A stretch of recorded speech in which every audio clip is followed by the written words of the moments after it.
51 dan. Iran i Sjedinjene Američke Države nisu još ni blizu rešenja. Ormunski Moreuz i dalje je zatvorena. Najveći nosač aviona u svetu, američki Gerald R. Ford, ponovo je uplovio u vode Bliskog istoka. Trenutnu situaciju na Bliskom istoku i mogući razvoj događaja komentarišu naši gosti, gospodin Miša Levi, bivši predsjednik Jevrejske opštine u Beogradu, i gospodin Zmago Jelinčić, političar koji nam se javlja putem video linka iz Slovenije. Gospodo, dobar dan i hvala što ste izdvojili ovo popodne za nas. Hvala na pozivu. Dobar dan.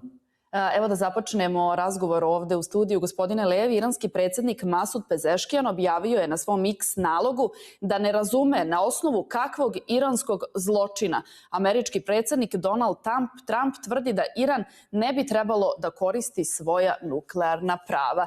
Trump kaže da Iran ne treba da koristi svoja nuklearna prava, ali ne kaže na osnovu kakvog to iranskog zločina, koga on zastupa u svetu dok pokušava da liši Iran njegovih zakonskih prava. Moramo da pazimo na svetskom javnom mnjenju, da ne deluje kao da smo mi ratni huškači. Mi se branimo, pokušavamo da okončamo rat dostojanstveno, objavio je na svom X profilu Pezeškijan. Kako vi tumačite ovu izjavu? Ja ne mogu da razumem kako neko može tako nešto da kaže. Iran više decenija, 40 godina unazad, govori o uništenju države Izrael. Pravi skupove, pravi takmičenja, pravi šale na račun holokausta.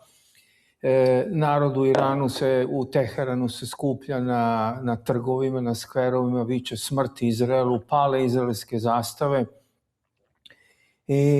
A sve vreme se spremaju da imaju, recimo, nuklearno naoružanje. Iran je pokazao kroz sve svoje postupke do sada, tokom tih 40 i više godina, da jednostavno njegov režim nije uračunljiv i da u političkom i svakom drugom smislu i da jednostavno nije zreo da ima nuklearno oružje. Ako neko može da pobije, ja neću da, recimo, da se sad da nagađam koji je to broj, ali kažu neki da je bilo 50-60 hiljada ili 30 hiljada i više,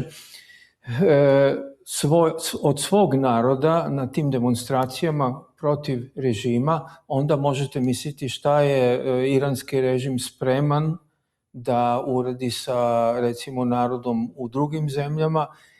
Da ne kažemo Izraelom, dovoljno je da se vidi šta su uradili u Emiratima i ovim zalivskim monarhijama tokom ovog poslednjeg rata, da se zaključi da je zabrana, odnosno da je onemogućivanje Irana da dođe u posjed nuklearnog oružja u stvari sprečavanje neke buduće katastrofe ili budućeg zločina koji se možda spremaju da učine. I naravno, pametni ljudi predviđaju šta se može dogoditi u budućnosti i pokušavaju to da spreče. U ovom slučaju je to Trump sa Izraelom, dok neki čekaju da se dogodi nešto kao što su čekali, recimo, Drugi svetski rat ili ovo ili ono, pa onda da reaguju kad je već kasno. U ovom slučaju, ponavljam, Izrael i SAD žele da reaguju na vreme. Gospodine Jelinčiću, pregovori između Sjedinjenih Američkih Država i Irana verovatno će biti održani pre petka. Izjavila su danas dva pakistanska bezbednosna izvora. Izvori su za Al Jazeera pod uslovom anonimnosti rekli da su do ovog zaključka došli na osnovu toga što su dva američka teška transportna aviona C-17 sletela u vazduhoplovnu bazu Nur Khan u Rawalpindi, u blizu pakistanskog glavnog grada Islamabada.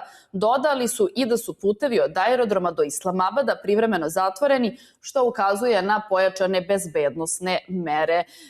Da li je izvesna druga runda pregovora? Šta vi mislite? Ja mislim da prvo tu se sad vidi da Amerikanci ne veruju Pakistancima zbog toga jer tolike velike mere bezbednosti da dođe neko iz aerodroma do pregovaračkog stola, to nešto kaže da nisu baš veliki prijatelji Pakistanci i Amerika. A ona sa druge strane, ono što je gospodin pre toga govorio, ja se pitam da li je Iran napao neku zemlju? Nije. Svi udari po ovim Emiratima bili su po američkim bazama, ne po narodu. I onda pitam se, ako neko drugi može da ima atomsku bombu, zašto nema i Iran? Ima atomsku bombu i Izrael, ima još mnoge zemlje imaju, a Iran ne bi trebao. A pored toga, Iran još govori da on će upotrebljavati obogaćeni uranijum samo za civilnu upotrebu. Ja ne znam zašto treba da se razmišlja šta bi bilo ako bi bilo i možda će ako hoće. I zbog toga udaranje po Iranu tek tako, jer bi možda moglo nekada da se nešto napravi, to je zločin. To je zločin. A to je isti sistem kao što je Amerika napravila u Iraku, jer su i Amerikanci i Englezi govorili da Saddam ima oružje za uništavanje, za masovno uništavanje čovečanstva i onda se ispostavilo da toga nije bilo, ni blizu nije bilo toga. Ali pitanje je nafte, pitanje je te strateških sirovina. Isto se dešava u Iranu. I, na primjer, Izrael kaže da je Iran već 40 godina pretnja. Možda je pretnja, ali sa druge strane, ako pogledamo i stavimo na vagu, i Izrael je pretnja za Iran, jer Izrael je izveo dosta agresivnih napada na okolišne zemlje i da li je Iran tada reagirao? Pa nije. I ja mislim da bi tu trebalo da se imaju isti aršini, ne da se za jednog se govori da je ovakav, a za drugog da je onakav. Jer mene to prisjeća, dozvolite da završim. Mene to prisjeća na neke američke varijante koje su u psihijatrijskim krugovima, da se razmišlja o tome da bi kod ljudi tražili neki gen kriminalni gen i da bi se potom već unaprijed sankcioniralo one koji bi možda mogli biti kriminalci. Mislim, to se tako ne radi. Imamo međunarodne institucije koje brinu za te stvari. Ja mislim da bi više bi trebali se razgovarati, a ne razgovarati sa oružjem, nego da se sedne za sto i da se mirno, trezveno stavi faktove na sto i da se onda na osnovu tih fakata napravi nešto. Možda će Amerikanci uspjeti tako nešto, jer u Americi se diže ljudski glas protiv te agresije na Iran i protiv toga. A sa druge strane, kad pogledamo, Iran je spreman za razgovore, a nisu spremni Hutiji, nisu spremni ni Hezbollah, pa ima još drugih frakcija koje se žele boriti protiv Izraela. A tu bi trebalo da se nešto napravi. I napad na Libanon, da se uništi Hezbollah, to je u stvari napad na susednju zemlju. To je pitanje da li je tu ispravno ili nije ispravno. A onda još, kad sam slušao, sad je jedan francuski mirotvorac, takozvani, umro u Libanu, ali taj čovjek je bio padobranac, on je imao čin u padobranskim jedinicama, pa se onda čovjek pita kakvi su to mirotvorci kad su vojna lica. Ali da se vratim na onaj dogovor u Pakistanu, vidjet ćemo šta će biti. Ja ipak mislim da će se dogovarati i da će se neći dogovoriti. Jer i Trumpu je potrebno nekako da vuče, da kod kuće izgleda kao da je uspeo nešto da napravi, ali u stvari to nije baš tako. Jer on ima izbore, Amerika ima izbore, onih polovinu kongresa, pa ćemo vidjeti da li će republikanci pobediti ili će demokrati pobediti. Makar u Americi je ovako, i republikanci i demokrati više manje rade u istom pravcu za interes Amerike, a pogotovo za poslovni, za biznis interes Amerike. I ako će Amerikanci vidjeti da će iz toga izvući neki pozitivni zaključak, onda će se složiti i sa nekim zahtjevama Teherana. Gospodine Levi, evo izvolite ako ste hteli nešto da odgovorite. Ja ću da ponovim ono što sam rekao, a što gospodin neće da čuje i neće da razume. Iran je taj koji 40 i kusur godina preti uništenjem države Izrael i Izrael nikad nije pretio da će uništiti Iran. Niti ima mogućnosti, niti volje, niti ima razloga da uništava Iran. Iran je taj koji preti iz islamističkih pobuda da uništi jedinu malu 0,025% teritorije na koje žive ostalo arapsko i islamsko stanovništvo. A koji je glavni cilj Izraela u ovom? Samo da kažem, Molim vas samo da ne pričamo u glas, evo da pustimo da gospodin Levi završi, potom ćemo vama dati riječ zbog komunikacije kako bi gledaoci mogli da razumeju. Drugo, 7. oktobra 23. godine su Hamas i Hezbollah napali Izrael. Prvi. Iran finansira i Hamas i Hezbollah, Iran i Hute, naravno i još druge mnoge. Iran je taj koji je odgovoran za taj rat jer od njega to sve kreće. Ja ako platim nekoga da ubije osobu X na ulici, ja sam odgovoran isto koliko i ta osoba koja učini zločin, to je ovde stvar sa Iranom. I ono što ste rekli za zemlje u zalivu, Iran je taj koji je isto tako prvi napao zemlje u zalivu i proglasio svojevoljno da su te zemlje legitimna meta zato što su američke baze tamo, a Amerikanci iz tih baza nisu napali Iran, uopšte iz tih baza, nego su napali sa drugog mesta sa svojih aviona ili već ne znam odakle. Prema tome, Iran je taj koji je izvršio agresiju i 7. oktobra 23. i sada na zemlje zaliva, zemlje u regionu. A gospodine Levi, onda u ovom sukobu Sjedinjenih Američkih Država i Izraela protiv Irana, koji su onda ključni i glavni zahtevi i ciljevi Izraela, ako ne gledamo zahteve Sjedinjenih Država? Izrael je hteo da onemogući Iran da ima nuklearno oružje i to pokušava nekoliko decenija unazad. Samo što to naši mediji nisu prenosili jer su smatrali nevažnim. Izraelski političari su 6 prethodnih američkih predsjednika pokušali da ubede da Iran ne sme da ima nuklearno oružje. Jedino je Trump bio dovoljno hrabar i odlučan da i prihvatio ovakav stav i krenuo u ovo kako je krenuo u taj napad. To je osnovni cilj Izraela. Izrael kaže da mu je isto tako za cilj da pomogne narodu u Iranu da obori taj režim i kaže mi pokušavamo da stvorimo uslove da sam narod u Iranu obori taj režim, jer u Izraelu se nadaju i sa pravom i logično da bi svaki drugi demokratski režim obustavio proizvodnju nuklearnog oružja, jer mu nuklearno oružje ni za šta ne treba. I treći cilj Izraela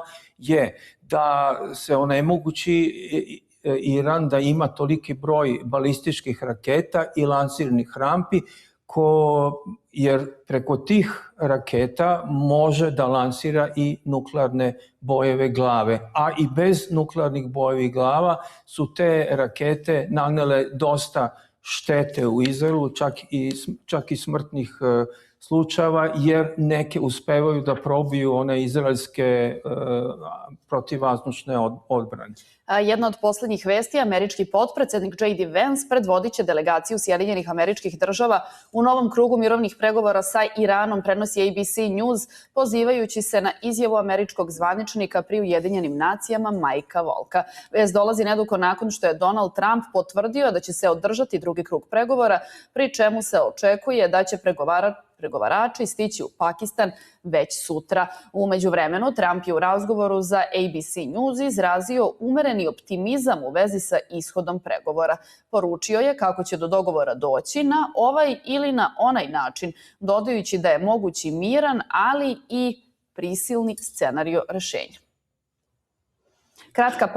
Kratka pauza samo za reklame, moramo da odemo, vraćamo se za nekoliko trenutaka. Gospodine Jelinčiću, onda razgovaramo sa vama. Hvala vam.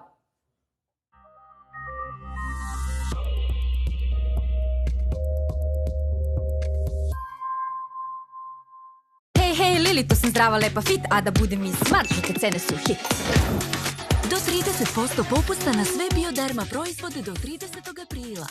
Lili, manji račun, duga ljubav.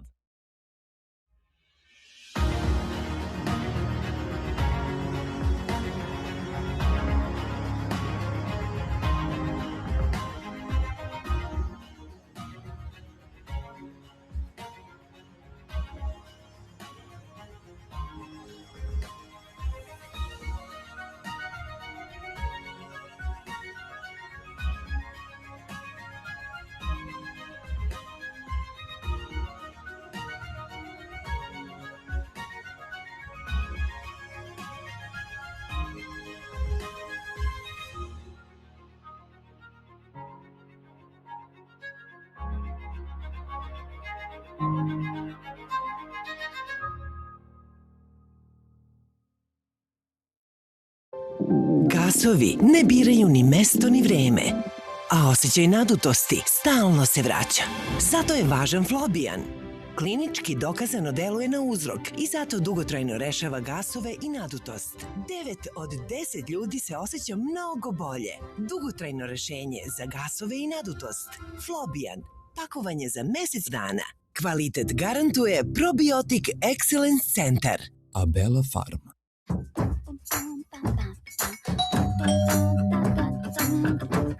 Spremno dočekati izazove je umeće. Kada život servira nešto neočekivano, brzo i kvalitetno rešenje je u tvojim rukama. Frikom ispuni život dobrim ukusom. What happens when I wear new Skechers basketball sneakers? I go into bully mode. That's the kind of game I have in Skechers. But best of all, you know how I feel in Skechers? Like I'm being pampered at a 5-star resort. New Skechers basketball. Comfort that performs. Doručak. Kada doručak se javi, ja mu kažem gdje si stari, ajmo opet ono naše na hleb namaži. Uživa mi se do neba, vruće hleba to nam treba, ništa ljepše od nje vjeruj mi. Tako fina, mija bela patelina, zbog paštete. Tako fina, mija bela patelina. Tražiš snagu, tražiš strast, tražiš rezultat. Male Booster, moćna formula za muškarce sa cinkom za testosteron, selenom za reproduktivno zdravlje i makom koja podstiče seksualnu želju. Prirodno, efikasno, samouvereno. Uzmi jednu tabletu dnevno i probudi svoju snagu. Male Booster, tvoja formula za energiju i strast. Napravljen da radi, ne da obećava. Sun in the sky, you know how I feel, and I'm feeling good. Australijska makadamija i slani karamel. Izaberi svoju sljedeću avanturu uz Nui. DTL akcija do 20. aprila. Menaž čokolada 200 grama, 299,99. Posjeti najbližu DTL prodavnicu. Broken! Ever since I started wearing hands-free glide step Skechers Sleep-ins, my other shoes are useless. With Skechers Sleep-ins, I just step in and they're on. Try Skechers Sleep-ins. Proleće i 1. maj zovu. Priuštite sebi savršen odmor u A hotelima. Hotel Izvor u Aranđelovcu, Tornik na Zlatiboru, Park Slatina u Vrnjačkoj banji i Sloboda u Šapcu vas čekaju. Uživajte u prirodi, wellnessu i potpunoj relaksaciji. Rezervišite svoj prolećni i praznični odmor već danas. ahoteli.com. Sajos, moć da zablistaš je u tvojim rukama. Nova Intense Glaze rudina za nego kose sa efektom laminacije. I Silicium Shine kompleksom za ocijej kao ogledalo i profesionalne rezultate kod kuće. Nova Intense Glaze linija Sajos. You Intensified.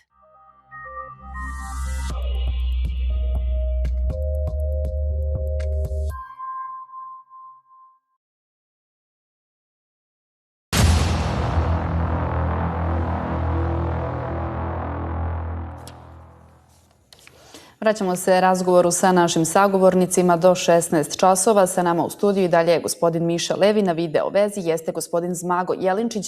Gospodine Jelinčiću, evo čuli smo, J.D. Vance predvodit će delegaciju Sjedinjenih Američkih Država, verovatno stižu sutra. Prva runda pregovora održana u Islamabadu, nekako utisak je bio obe strane držale su se određenih maksimalističkih zahteva.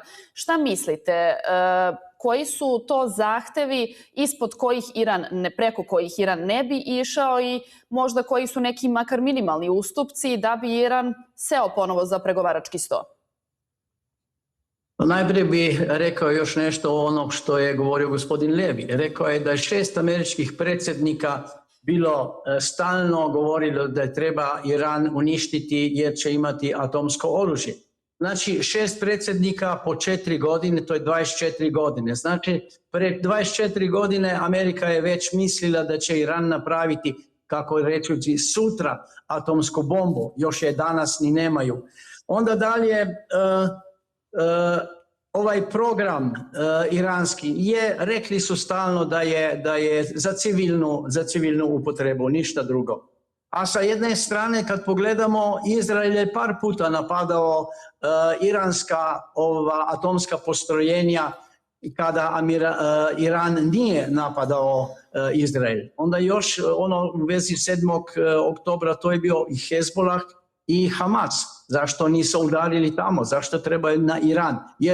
Možete se reći da oni podupiraju, ali kad pogledamo koja zemlja sve podupira koju drugu zemlja, to je zanimljivo. I još jedna stvar, ko daje nekoj bilo koji zemlji da ona odlučuje kakav će biti režim u susjednoj zemlji. To je pravo sopstvenog naroda i nikoga drugoga. I još jedna stvar, ja nisam ni na jednoj ni na drugoj strani. Mene zanima, fakti me zanimaju. Ja neutralno gledati i jedan fakat i drugi fakat i na osnovu toga odlučivati šta će biti i kako će biti. I zbog toga su bitni razgovori. Ne razgovori kroz puščanu cev, nego razgovori iza stola, gdje sede pametni ljudi, gdje stavljaju fakte na sto i potom o tome razgovaraju. Ja mislim da Iran je još daleko od nekog atomskog oružja i neće ni napraviti to atomsko oružje. Ali iza toga stoje drugi interesi. O tih interesima neću sad da razglabljam, ali ću se vratiti na ono pitanje. Šta će biti? Amerika zahtjeva da Iran prekine sa atomskim programom za 20 godina. Iranci su se složili, ali su rekli dobro, ali mi smo za 5 godina, ne više. Spremni smo prekinuti ovaj program za 5 godine. Onda otvaranje Hormuškog tesnaca. Sa jedne strane Amerikanci kažu da su blokirali, a nisu blokirali. Sa druge strane kažu Iranci da su blokirali, pa ni oni nisu blokirali. I tu Iran zahtjeva da se odblokira ulazak i izlazak iz iranskih luka i da se ostavi iranske brodove za koje Amerikanci kažu da su sve potopili, da nema ni jednog. Zašto onda ne dozvole da ovi brodovi iranski izlaze? I to će isto, tu će se verovatno nešto dogoditi. Ali drugo pitanje je Bab el Mandeb, jer tamo nema Irana, tamo su Hutiji koji će zatvarati onaj još uži Moreus nego što je ovaj Hormuški.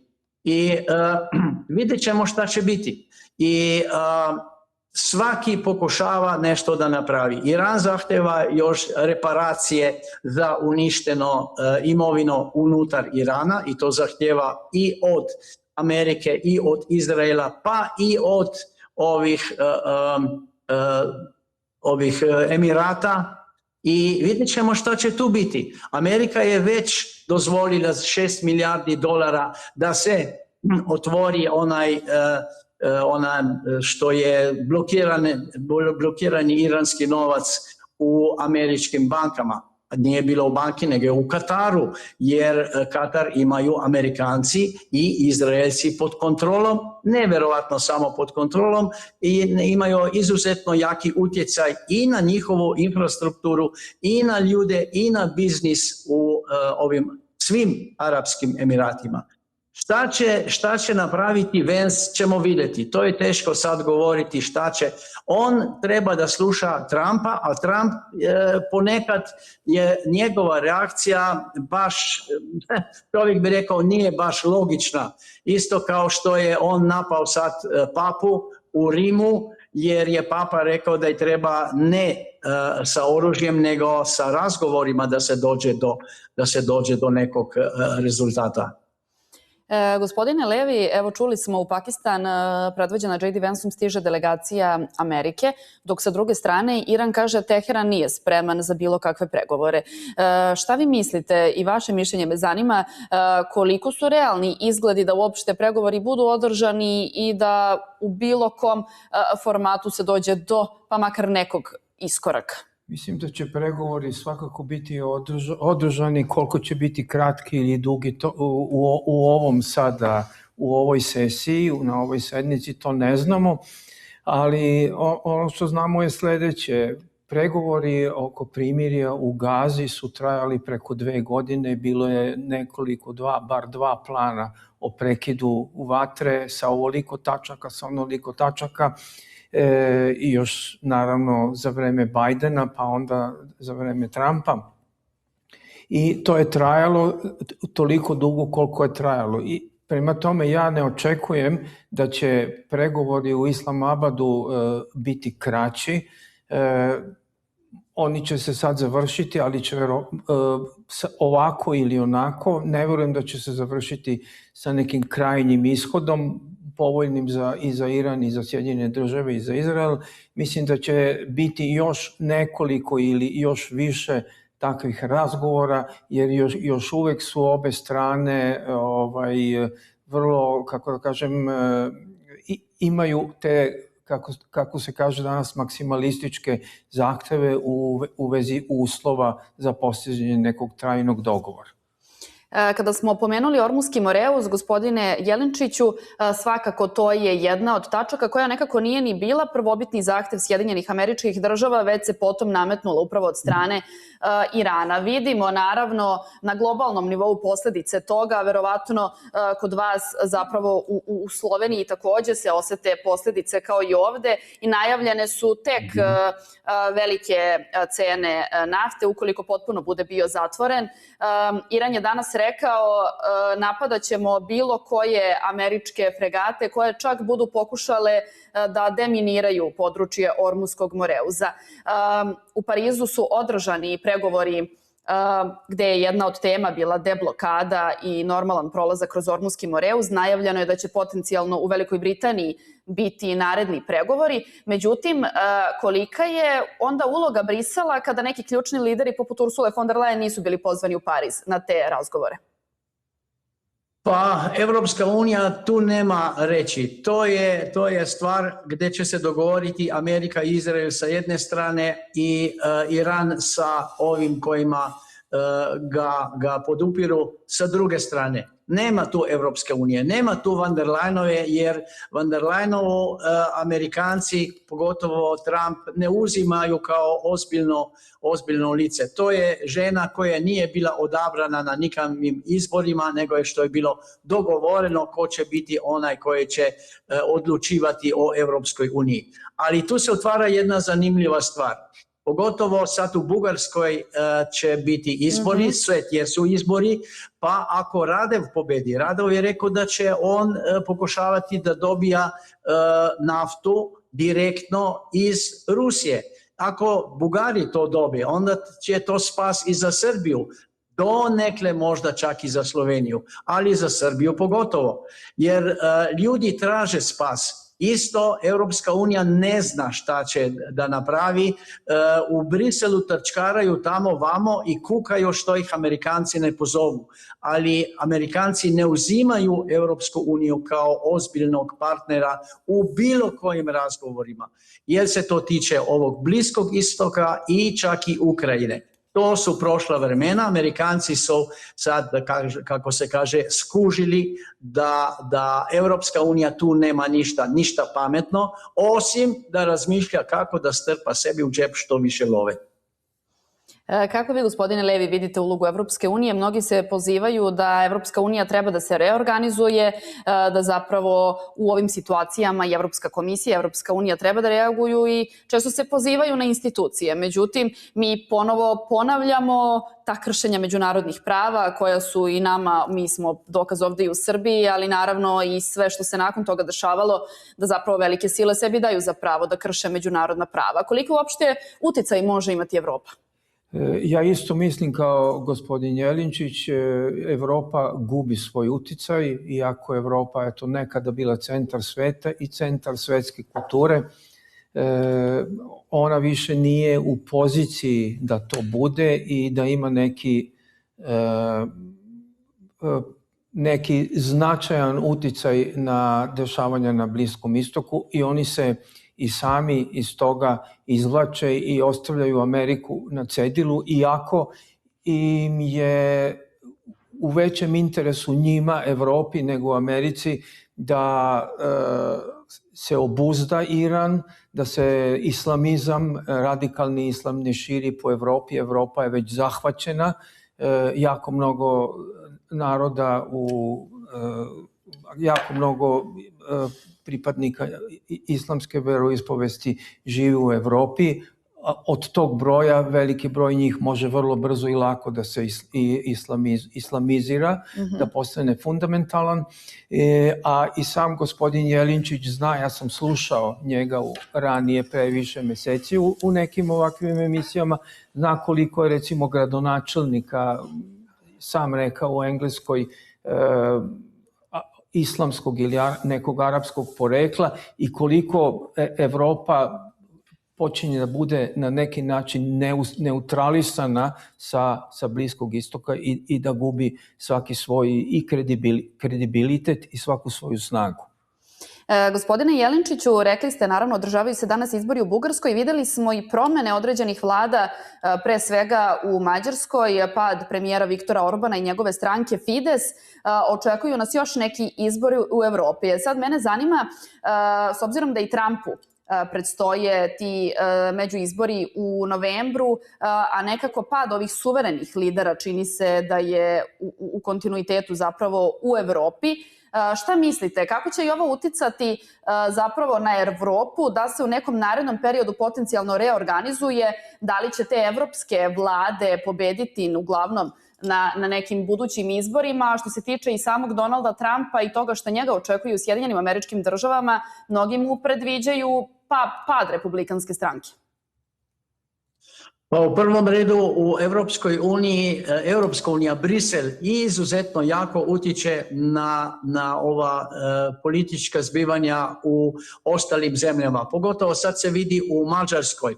Oni su izuzetno radili na tome da se Orbana sruši i Mađari su dobili sad predsjednika za kojeg ne znam koliko dugo će Mađari da ga gledaju, jer podaci u vezi s njim su, mirno ovako rečeno, nisu zgodni. Pa ćemo da vidimo šta će biti. Jer Mađarska je bila zemlja koja je razmišljala, Orban je razmišljao o Mađarima i o Mađarskoj. On nije dozvolio da ulaze neki migranti iz arapskih zemalja i da prave probleme u Mađarskoj. Mađarska nije bila na tom putu. U stvari i Poljska nije na tom putu, jer Poljaci ne uzimaju ni jednog migranta iz tih zemalja i rekli su jednostavno ne, hvala, nećemo ih. Ali Poljska je ipak proeuropska, ali i još Poljska podupire Ukrajinu, ali Orban je rekao mi nećemo da dajemo novac za Ukrajinu jer trebamo za sopstveni život. I da ne znam šta će da napraviti. Kad vidimo u Rumunskoj, isto je Evropska unija napravila veliku svinjariju i srušila je ono što bi trebalo da se vidi šta narod želi. A da pogledamo još i Moldaviju, ista stvar. Mislim, to Evropska unija hoće da ima robove u nekim ovakvim zemljama gdje ljudi nisu baš kod velikog novca, kod velikih para i Europa stvara ove ljude sa velikom lovom, neke tajkune, znači tajkunizacija svake zemlje u stvari dolazi iz Brisela. I ja mislim da Europska unija kakva je sada treba da se raspadne, jer to što je sada to je strašno. Islamizacija kompletne Europe je toliko jaka, strašna. Kad pogledamo da su u Francuskoj ovi krajnji islamisti zapalili više stotine crkava, starih, historijskih spomenika. To je nešto slično kao što na Kosovu, na takozvanom Kosovu i Metohiji rade ovi ljudi albanskog porekla koji uništavaju srpske pravoslavne spomenike. Znači, Europa je u propadanju i što pre će Europa propadne, ovakva kakva je, bolje će biti za sve narode unutar Evropske unije. Ali 100% će doći do verovatno deeskalacije nekih unutrašnjih problema u Francuskoj, u Nemačkoj, u Švedskoj. Sad su se probudili i teraju van ove afričke i bliskoistočne migrante. A vidjet ćemo šta će biti u Španjolskoj, jer socijalistična vlada je otvorila vrata svim migrantima, a među tim migrantima tu nema žena, tu nema dece, to su vojnici islama. To je strašna stvar koja će dovesti do toga da Europa propadne. Srbija ima sreću što nije u Europskoj uniji, makar se to čudno čini, ali ja vam kažem bolje da niste tu jer odmah ćete dobiti po glavi, jer pogledajte Hrvatsku. Hrvatska ide na dole, nažalost ide na dole, a Slovenija još više ide na dole, jer slušamo one iz Brisela umjesto da slušamo sopstveni narod i sopstvene ljude. Gospodine Levi, šta vi mislite, šta očekuje Trumpa u Sjedinjenim Američkim Državama? Nekako svi kažu da zapravo američko javno mnjenje i građani i biračko telo ne trpe udar po džepu, što se naravno donekle na ovom globalnom nivou i osjeti, ali ne trpe ni vraćanje američkih vojnika u kovčezima. Sad zbog toga je isključena kopnena ofanziva, jer mnogi smatraju i prognoziraju da bi kopnena ofanziva na Iran dovela zapravo do velikog broja smrtnih slučajeva i da bi Trump time žrtvovao svoje vojnike. Ja, samo da se vratim, ja sam u prethodnom izlaganju u jednoj stvari pogrešio što se tiče Evropske unije. Naime, mislio sam samo na ovaj sukob na Bliskom istoku i šire, a što se tiče same Evrope, kako je to gospodin Jelinčić objasnio, Evropska unija je zadržala toliko snage da se na negativan način meša u događanja u Mađarskoj i nekim manjim zemljama, ali joj to recimo Izrael ne dozvoljava u tolikoj meri da čini na Bliskom istoku. A što se tiče vašeg pitanja, Trump ima praktično do novembra, do tih midterm elections, vremena da okonča, na neki način okonča, da ga obustavi ovaj rat na Bliskom istoku, jer će u svakom slučaju na tim izborima Republikanska stranka možda izgubiti, posebno u nekim zemljama, u ključnim zemljama, recimo Michigan, Ohio i Pensilvanija, i da će on ima fora još neko vreme, ali će vrlo brzo pred izbore morati da počne da menja svoju politiku i taktiku, a što se samog Izraela tiče, u Izraelu su svi toga vrlo, vrlo svesni i vrlo dobro znaju. Izrael se priprema ne samo za trenutak ako ovi pregovori u Islamabadu i kasniji pregovori ne uspeju, nego i priprema se za, recimo, za nastavak ovog rata, pod jedan, a pod dva isto tako se priprema što bolje može za slučaj da se Trump za 3-4 meseca pred ove midterm izbore u Americi povuče iz ovog rata. Raspoloženje u Izraelu je takvo po mom saznanju, da ovaj rat mora da se, da u ovom ratu mora da se ide do kraja i da se onemogući Iran da dođe u posed nuklearnog oružja i naravno da mu se smanji domet raketa, broj raketa i tako dalje, jer to predstavlja opasnost ne samo za Izrael, nego to su postale svesne i zalivske zemlje da predstavlja opasnost i za njih i zalivske zemlje i tekako iza kulisa pritiskaju Sjedinjene Američke Države i traže garancije iz ovih pregovora, traže svoje bezbedno mesto u Golfu, u zalivu i na Bliskom istoku kad se govori kad se radi o Iranu i njegovoj budućoj snazi. Kada govorimo o samoj situaciji između Izraela i Hezbolaha u Libanu, uprkos tom nekom primjerju koje je stupilo na snagu pre 2 dana, ipak se sukob Izraela i Libana nastavlja. Gospodine Jelinčiću, mnogi zapravo kažu da Netanjahu zbog svoje političke karijere i pozicije nastavlja ovaj rat u Libanu. Sa druge strane, Hezbolah pa kontroliše i deo vlade i svakako ima uticaj i tu se postavlja pitanje kako da se reši ta situacija. Pa vidjet ćemo, jer Netanjahu ima par sudskih procesa i ako on posustane ili ako se završi rat, onda odmah ide na sud, pa se ne zna šta bi tamo moglo da bude. Jer Izrael je zemlja koja može da kazni i svog predsjednika. Oni su izuzetno striktni što se ovo legitimitete prava tiče. Tako da vidjet ćemo šta će biti, jer problem sa Hezbolahom je da oni imaju izuzetan utjecaj i unutar Izraela.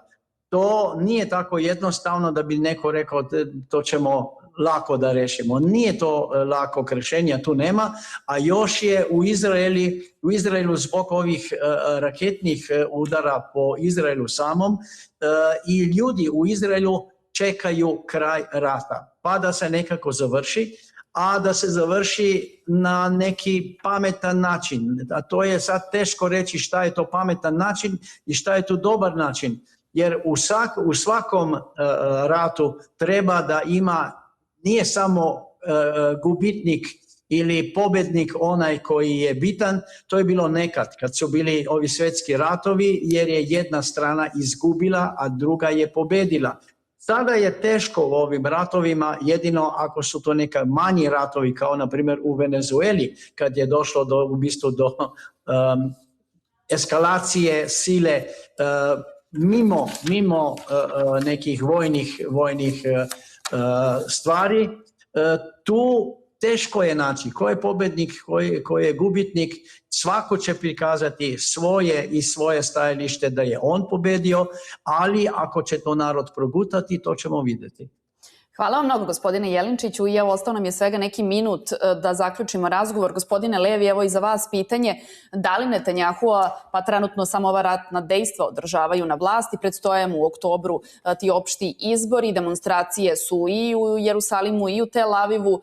Šta vi mislite? Imidž Netanjahuov i njegov ugled je jako opao u Izraelu i pre ovog rata. Ja mislim jednu godinu i po dana pre toga, ne samo zbog sudskih procesa koji se vode protiv njega, nego i zbog pokušaja njegovih i njegovih istomišljenika i onih koji ga podržavaju iz njegove partije, iz Likud partije, iz ostalih nekih sličnih partija, da promeni iz korena pravni sistem, sudski sistem u Izraelu, poglavito da promeni način biranja sudija i sudija Vrhovnog suda i da ih na neki način stavi više pod političku kontrolu, a ne samo kao deo nezavisan pravni sistem u Izraelu. Kad imamo to u vidu, kad imamo zahtev velikog broja izraelskog stanovništva u kojem još nije izašlo u susret da se ispita tačno ko su krivci za propuste 7. oktobra 2023. kad je Hamas uspeo, a kasnije Hezbollah, da napravi onoliku štetu i da pobije toliki broj civila u Izraelu. I treće, naravno, imamo i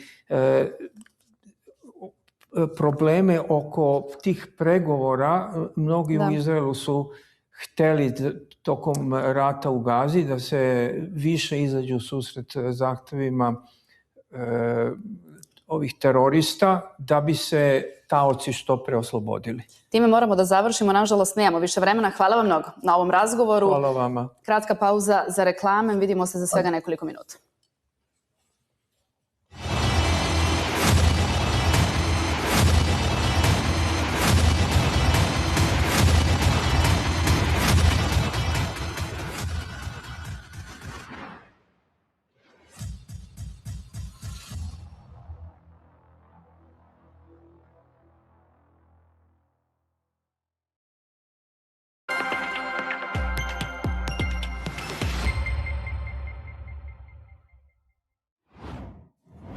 Ceo svet svedoči uspostavljanju multipolarnog sveta.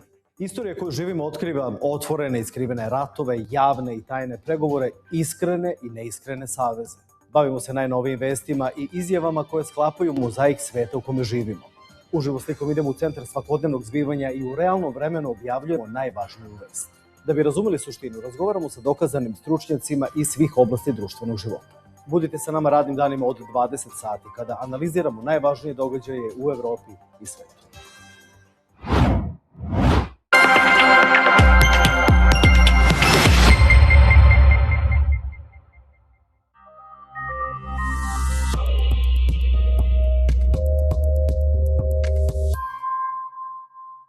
Peppermints donosi instant svež dah bez šećera. Spoljašnji gelomotač topi se na jeziku i odmah osvežava usta. Unutrašnja kapsula se proguta i oslobađa dugotrajnu svežinu iz stomaka. 2 ukusa, mentol i jagoda. Svežina daha i stomaka. Peppermints, svežina koja traje.